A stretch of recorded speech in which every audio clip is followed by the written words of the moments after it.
à la rentrée de septembre ou début octobre ou plus tard, les travaux vont commencer le long du quai des Levants, c'est-à-dire le quai qui se prolonge au-delà de l'Office du tourisme, et puis le long du parking, puisque vous avez vu que quand il y a des largades, donc des grands coups de vent, les vagues affouillent tout ce secteur-là, et donc il est absolument nécessaire de le renforcer parce que sinon c'est le bout du parking qui va s'affaisser aussi. Donc ces travaux sont des travaux qui vont nécessiter un peu de temps, qui nécessitent aussi beaucoup d'argent, et donc on va refaire les enrochements le long du quai qui va en direction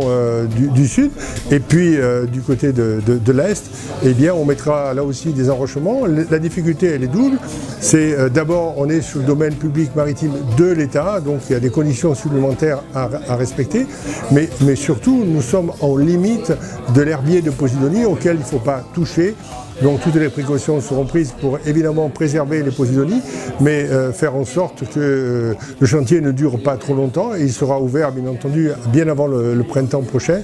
afin que les salariés puissent voir que nous consolidons le trait de côte qui est très sérieusement menacé par les fortes largades, c'est-à-dire les grands coups de vent. On a tenu compte du fait que l'herbier de Posidonie se situe notamment au niveau de la digue du Levant en pied d'ouvrage. Donc finalement on travaille sur un espace très limité. On a tenu compte aussi le fait que l'ouvrage soit quand même en bon état. Donc on se retrouvait avec le fait que dans un premier temps, il n'y avait pas un besoin fort d'un point de vue travaux et restructuration de l'ouvrage, et l'espace limité. Donc la plupart du temps, quand on reconstitue un ouvrage en enrochement, quand on le construit, c'est on va dire une sorte de bénage où finalement les entreprises déversent les cailloux et ensuite les repositionnent en fonction des besoins et du dimensionnement. Là on a vraiment demandé à l'entreprise à partir des plans et avec un contrôle plongeur on va dire au préalable et un système de bouée qui permettra de savoir où sont positionnés les herbiers, d'avoir un positionnement précis de manière à ne pas aller sur cette espèce protégée. Et la deuxième particularité et la deuxième on va dire protection, c'est plus pour la partie esplanade. Forcément, le fait de reconstituer toute cette partie de digue et de protection en enrochement, de refaire finalement cet espace de promenade qui sert aussi de voie de circulation,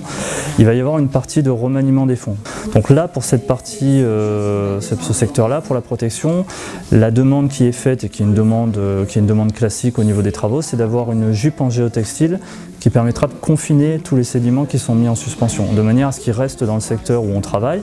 Et puis ensuite, une fois que les travaux sont effectués secteur par secteur, les sédiments vont venir se redéposer naturellement et retrouver leur positionnement. Pour aboutir à cela, il y a eu une campagne de mesure, d'observation et un plongeur de l'entreprise OCE qui est à l'intervenir, qui a cartographié, donc c'est la carte que vous avez au niveau des panneaux, et qui a vraiment défini secteur par secteur toutes les espèces, le type, la répartition,